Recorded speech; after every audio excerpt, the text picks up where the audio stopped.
कथा है कि आकाश से देवता बुद्ध को नमस्कार करने आए थे कि वो परम ज्ञान को उपलब्ध हुए। बुद्ध को पृथ्वी पर हाथ टेके सिर रखे देखकर वो चकित हुए।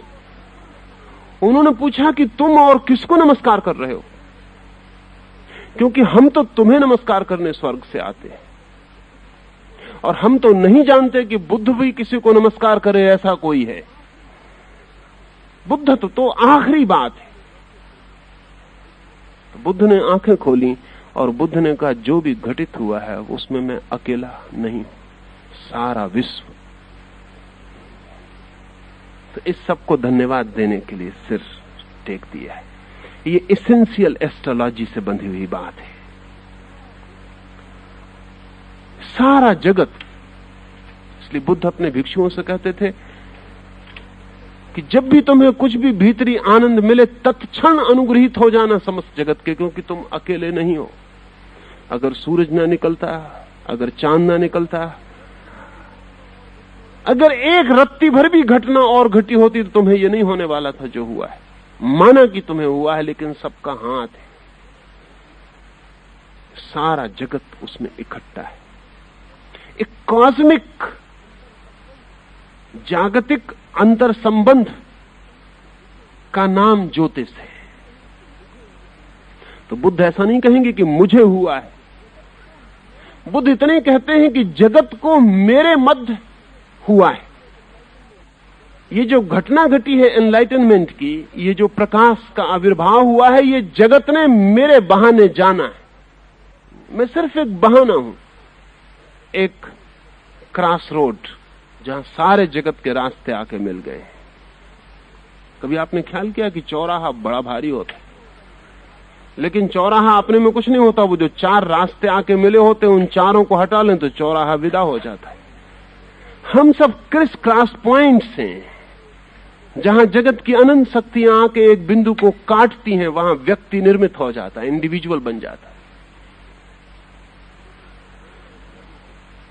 तो वो जो सारभूत ज्योतिष है, उसका अर्थ केवल इतना ही है कि हम अलग नहीं, एक, उस एक ब्रह्म के साथ, उस एक ब्रह्मांड के साथ है, और प्रत्येक घटना भागीदार है।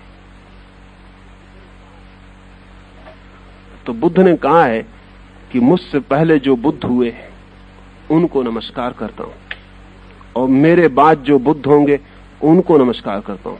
किसी ने पूछा कि आप उनको नमस्कार करें जो आपके पहले हुए। समझ में आता है, क्योंकि हो सकता है उनसे कोई जाना अनजाना ऋण हो, क्योंकि जो आपके पहले जान चुके हैं उनके ज्ञान ने आपको साथ दिया हो, लेकिन जो अभी हुए ही नहीं, उनसे आपको क्या लेना देना है?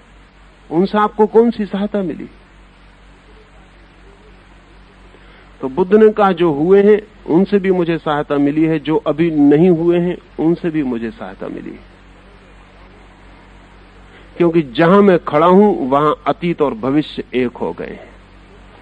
वहां जो जा चुका वो उससे मिल रहा है जो अभी आने को है।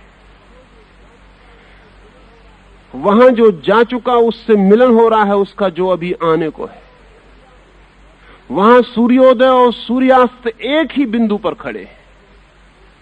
तो मैं उन्हें भी नमस्कार करता हूं जो होंगे, उनका भी मुझ पर ऋण, क्योंकि अगर वो भविष्य में ना हो तो मैं आज ना हो सकूंगा। इसको समझना थोड़ा कठिन पड़ेगा, ये एसेंशियल एस्ट्रोलॉजी की बात।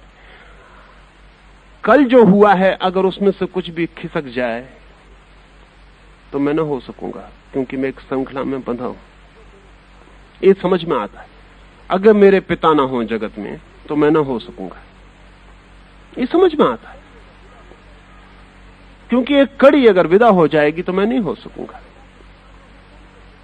अगर मेरे पिता के पिता ना हो तो मैं ना हो सकूंगा, क्योंकि कड़ी विसर्जित हो जाएगी।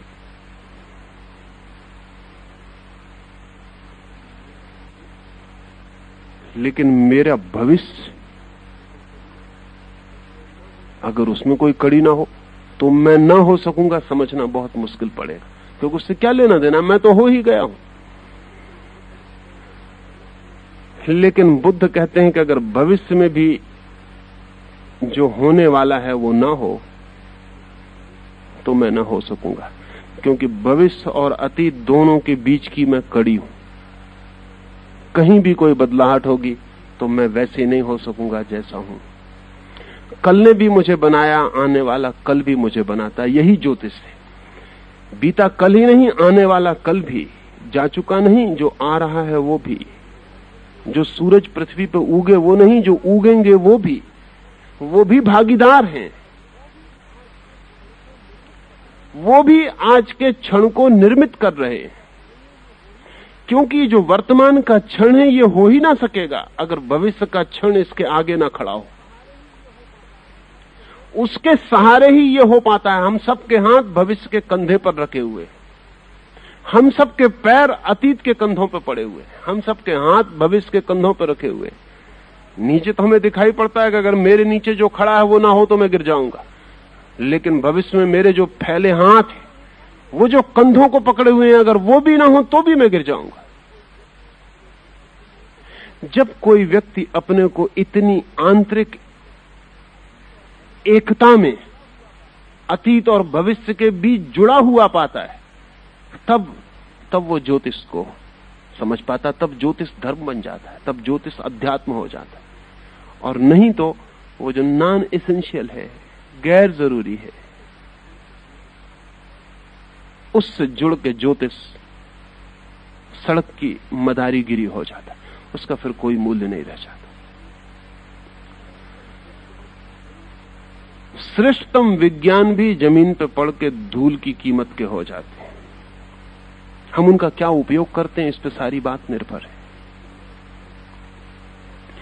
इसलिए मैं बहुत द्वारों से एक तरफ आपको धक्का दे रहा हूं कि आपको यह ख्याल में आ सके कि सब संयुक्त है। संयुक्तता, इस जगत का एक परिवार होना या एक ऑर्गेनिक बॉडी होना, एक शरीर की तरह होना। मैं सांस लेता हूं तो पूरा शरीर प्रभावित होता है, सूरज सांस लेता है तो पृथ्वी प्रभावित होती है, और दूर के महासूर्य हैं वो भी कुछ करते हैं तो पृथ्वी प्रभावित होती है, और पृथ्वी प्रभावित होती तो हम प्रभावित होते हैं। सब चीज, छोटा सा रोआ तक महान सूर्यों के साथ जुड़ के कपता है, कंपित होता है। एक बहुत मीठी कहानी आपको कहूं तो ख्याल में आए। जिंदगी ऐसा ही बैलेंस है, ऐसा ही संतुलन है। मोहम्मद का एक शिष्य है अली, और अली मोहम्मद से पूछता है कि बड़ा विवाद है सदा से कि मनुष्य स्वतंत्र है अपने कृत्य में या परतंत्र, बंधा है कि मुक्त, मैं जो करना चाहता हूं वो कर सकता हूं या नहीं कर सकता हूं। सदा से आदमी ने ये पूछा है, क्योंकि अगर हम कर ही नहीं सकते कुछ तो फिर किसी आदमी को कहना चोरी मत करो, झूठ मत बोलो, ईमानदार बनो, ना समझी। एक आदमी अगर चोर होने को ही बंधा है तो ये समझाते फिरना कि चोरी मत करो, ना समझी। या फिर ये हो सकता है कि एक आदमी के भाग्य में बंधा है कि वो यही समझाता रहे कि चोरी ना करो, जानते हुए कि चोर चोरी करेगा, बेईमान बेईमानी करेगा, असाधु असाधु होगा, हत्या करने वाला हत्या करेगा, लेकिन अपने भाग्य में ये बंधा है कि अपन लोगों को कहते फिरो कि चोरी मत करो। एब्सर्ड है।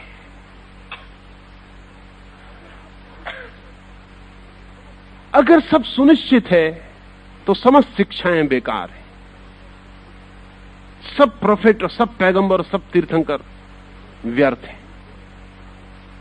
महावीर से भी लोग पूछते हैं, बुद्ध से भी लोग पूछते हैं कि अगर होना है वही होना है तो आप समझा क्यों रहे, किस लिए समझा रहे। मोहम्मद से भी अली पूछता है कि आप क्या कहते हैं। अगर महावीर से पूछा होता अली ने तो महावीर ने जटिल उत्तर दिया होता, अगर बुद्ध से पूछा होता तो बड़ी गहरी बात कही होती,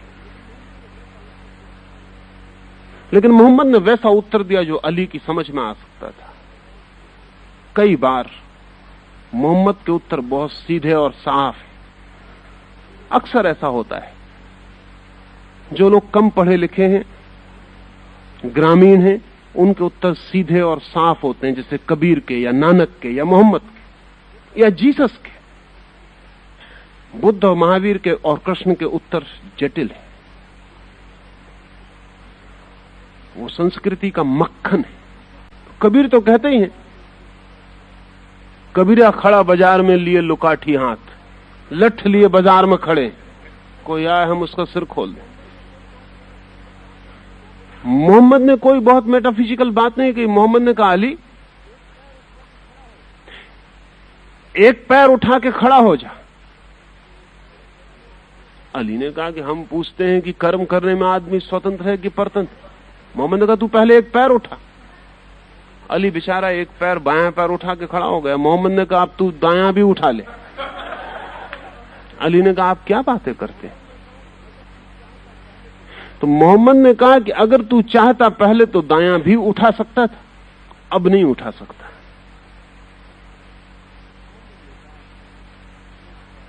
तो मोहम्मद ने कहा कि एक पैर उठाने को आदमी सदा स्वतंत्र है, लेकिन एक पैर उठाती तत्काल दूसरा पैर बंध जाता है।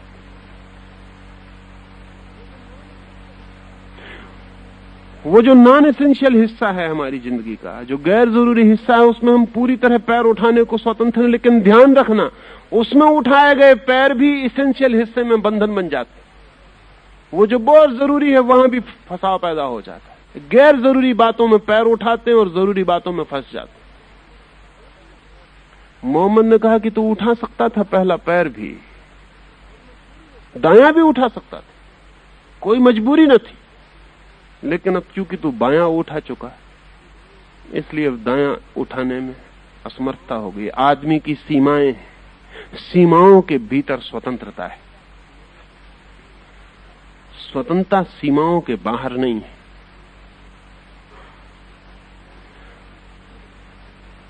बहुत पुराना संघर्ष है आदमी के चिंतन का कि अगर आदमी पूरी तरह परतंत्र, जैसा ज्योतिषी साधारणता कहते हुए मालूम पड़ते हैं, साधारण ज्योतिषी कहते हुए मालूम पड़ते हैं सब सुनिश्चित है, जो विधि ने लिखा है वो होके रहेगा,